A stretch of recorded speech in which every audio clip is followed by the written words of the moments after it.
देख रहे हैं अंत तक 24/7 खबर सबसे हटके।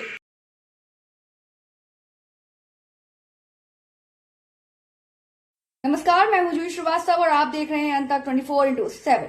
नकली फूड सप्लीमेंट बनाने वाले 3 अभियुक्त गिरफ्तार। थाना सेक्टर 63 नोएडा पुलिस द्वारा 3 नफर अभियुक्त गण को भारी मात्रा में फर्जी फूड सप्लीमेंट, रैपर, खाली डिब्बे, पैकिंग मशीन व प्रिंटिंग मशीन बरामद समस्त सामान, जिसकी बाजार में अनुमानित कीमत लगभग 95 लाख से 1 करोड़ रुपए के साथ गिरफ्तार किया गया है, जिनके नाम अमित कुमार, राजेश और रोशन कुमार बताया गया है। ये तीनों नकली फूड सप्लीमेंट बनाकर युवाओं के स्वास्थ्य के साथ खिलवाड़ करने का काम करते थे।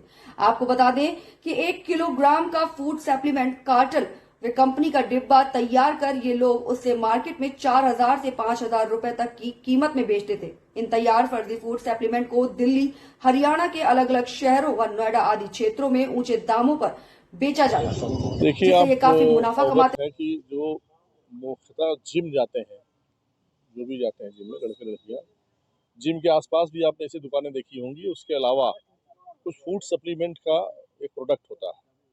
तो दावा किया जाता है कि अगर आप जिम जाते हैं, इसका सेवन करते हैं तो और आपके जो है स्वास्थ्य ठीक होगा, मसल्स ठीक होंगी। उस टाइप का फूड सप्लीमेंट जो बनाया जाता है, उसी के बारे में ये 3 लोग पकड़े गए हैं। अब तीनों मूलतः गिरिडीह, झारखंड के निवासी हैं। ये नकली फूड सप्लीमेंट बनाने का काम करते थे। पूरा जो इनका बनाने का मटेरियल है, जो पैकिंग मटेरियल है, प्रोडक्ट है, जो भी इनके इंग्रेडिएंट्स हैं, वो सब मटेरियल मिला है। इसमें मूल बात यह है कि जो तीनों ये गिरिडीह, झारखंड के रहने वाले हैं, वर्तमान में नोएडा में रहते थे। ये इन तीनों लोग, उसमें से एक जो प्रमुख है वो अमित कुमार साव है, दूसरा अजय सिंह है, तीसरा रोशन है।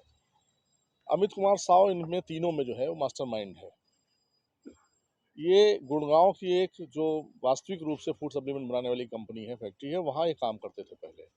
वहाँ काम करते करते जब इसका तजुर्बा जो है ज़्यादा हो गया, इसको लगने लगा कि अब हम इस कार्य में बड़े निपुण हो गए हैं, बनाना जान गए हैं, उसकी पूरी विधि समझ गए हैं, तब इनके मन में ये महत्वाकांक्षा हुई कि अगर हम इसको अपना सेपरेट काम शुरू करें तो इसमें ज़्यादा फायदा हो सकता है।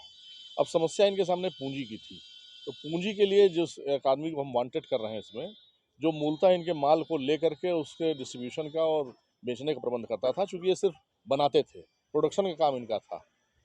ये जिस कंपनी का लेबल लगाते थे वो मूलतः कंपनी पुणे की दिखाई गई है, उसकी प्रोडक्शन यूनिट गुड़गांव की दिखाई गई है। न तो इसका पुणे से कोई वास्ता है, न गुड़गांव से वास्ता है। ये नोएडा में रह करके यही नकली तौर पर बनाया जा रहा था।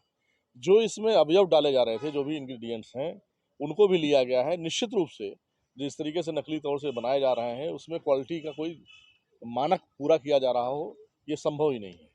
दावे उसके किए जा रहे हैं बैनर पर। इस संबंध में जो इसका मूल विभाग है, खाद्य औषधि विभाग, उनके भी विशेषज्ञों से हमने वो किया है, उनको शामिल किया है और इसको परीक्षण के लिए भी हम भेजेंगे।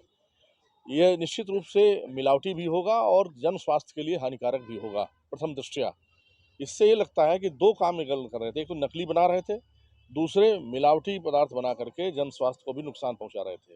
लोग इस प्रत्याशा में इसको खरीदते थे कि हम जिम जाकर के अपना स्वास्थ्य बेहतर करेंगे, एक फूड सप्लीमेंट के रूप में, न्यूट्रिशन के रूप में हमको एक एक्स्ट्रा मटेरियल प्राप्त होगा। उसके लिए महंगे दाम पर इसको खरीदना और फिर उसमें नकली पदार्थ का सेवन करके उनके स्वास्थ्य को भी क्षति पहुंच रही होगी। इनके पास से जो सप्लीमेंट है वो करीब जो है 1 करोड़ रुपए के अनुमानित मूल्य इसका होगा, जिस हिसाब से पूरा जो मटेरियल इनसे बरामद हुआ है। सारा जो अवयव हैं वो बरामद हुए हैं। जो मशीन थी जिससे बरामद होते थे, जिससे प्रिंटिंग थी, वो बरामद होते थे। जो पैकेजिंग मटेरियल था वो था, और जो सामान था जिसको भरते थे, वो मटेरियल बना बनाया भी इनसे बरामद हुआ है। एक कप की कीमत कितनी बताई इन्होंने, कितने का बेचते थे? एक डिब्बे की कीमत जो है 4,000 से 5,000 रुपए तक का बेचते थे। और सर, जिस फैक्ट्री में चल रहा था, क्या इस मालिक को इसकी जानकारी थी? नहीं, उसको जानकारी नहीं थी। वो जो